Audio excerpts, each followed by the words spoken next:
Vegeta is one of the most beloved characters in Dragon Ball's entire roster, but he's so much more than a brooding Saiyan who longs to best Goku. The once antagonist turned full-time resident of Earth and father is full of surprises. Whether it's his ice-cold demeanor or his secret family, there's a lot to Vegeta that we didn't quite realize. Before we count down though, why not click on that subscribe button if you haven't already? That way you'll get the latest and greatest from Screen Rant every day on your homepage. Here's some emoji. Do you think you can tell us what movie they represent? Stay to the end to find out if you were right.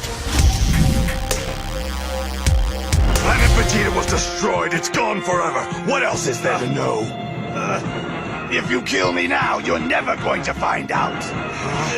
Named after his homeworld. Like Goku, Vegeta isn't human. He's actually an alien from another planet where all the Saiyan warriors hail from. The planet itself is pretty harsh, from its deserts to its red skies. Plus, it has 10 times Earth's gravity, which explains why all the Saiyans are able to move around so quickly on Earth. Vegeta stands out from the rest of the Saiyans by being named after the planet itself. That's right, Vegeta hails from planet Vegeta. How's that for an ego boost? The planet was named for their king, also named Vegeta, and is our favorite angsty Saiyan's direct ancestor. Much like Krypton though, the planet was ultimately destroyed, resulting in few Saiyans remaining around the galaxy. You're nothing, just a trickster. I am a warrior, the Saiyan Prince, Vegeta!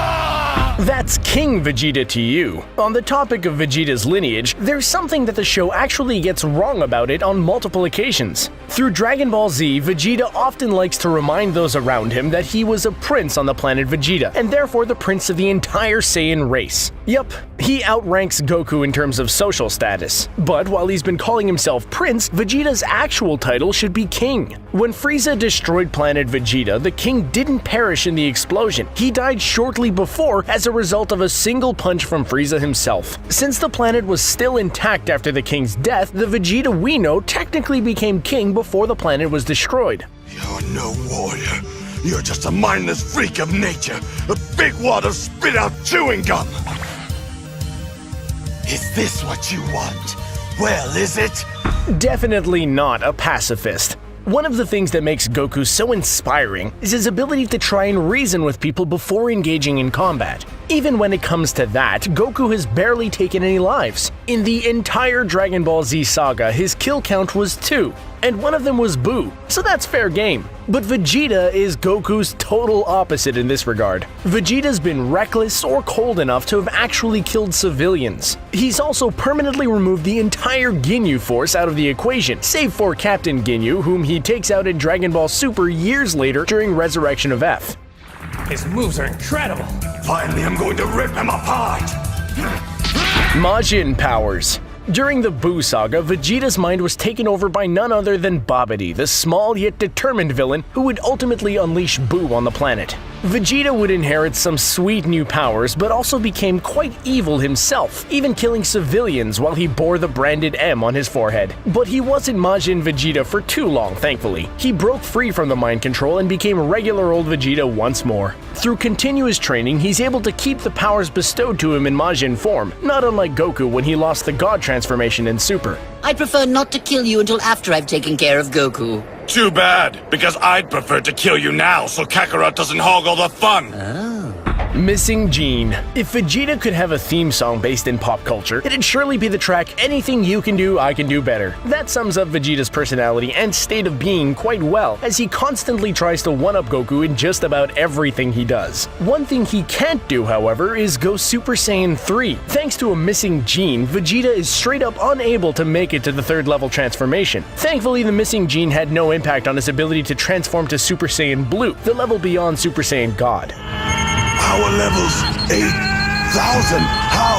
Wait, it's over 9. Iconic mistake. You've seen it in memes, you've quoted it before. But yeah, that iconic line from early Dragon Ball Z days was actually a mistake. When Goku powers up before Vegeta in the Saiyan arc, Vegeta screams in anger that his power level is over 9,000. But that was actually a dubbing mistake. The original readout in Japan told Vegeta that Goku's power level was over 8,000. Different dubbings would bounce between 8,000 and 9,000, and the remastered Funimation still uses 9,000 in its dub, but if we're being honest here, 9,000 just has a much nicer ring to it than 8,000.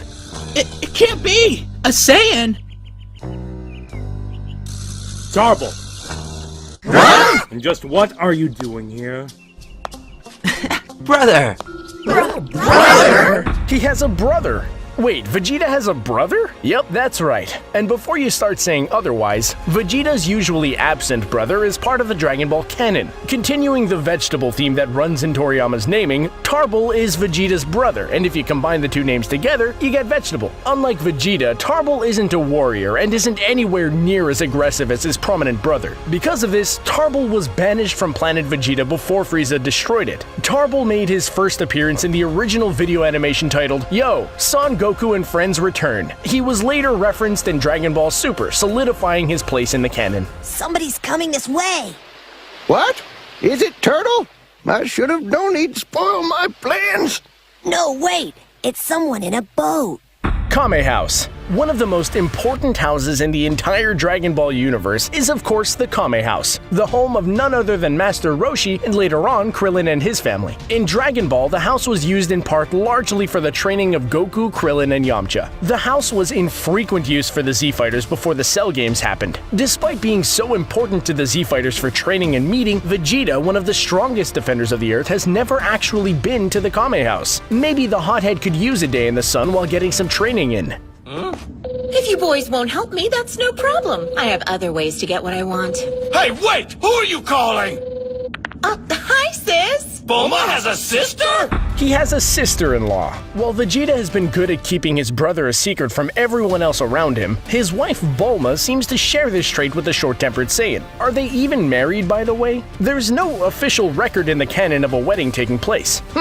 Bulma has been around ever since the original Dragon Ball, and that's why it was a surprise to learn that she has a surprise sister named Tights. She's a renowned author who bases a good chunk of her work on Jacko the Patrolman, who was present when Frieza returned in Resurrection of F. Tights would make her first appearance in episode 29 of Super.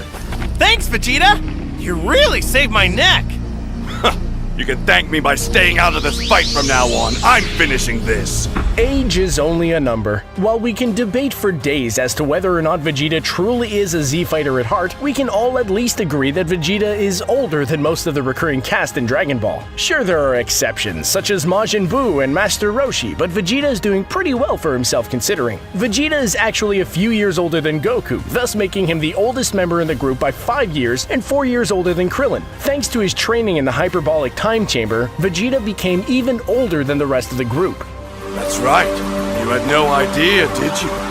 I've been a Super Saiyan for years, and now I too have the power of a god. Well, that's all for this time, everyone. Which fact about Vegeta surprised you the most? What's your favorite Vegeta moment? And do you think he'll ever one-up Goku in combat? Are you a bigger Vegeta or Goku fan? Let us know in the comments section below. Don't forget to like this video, share it, and subscribe to Screen Rant on YouTube so you can stay up to date with our awesome videos. The answer to our emoji quiz is...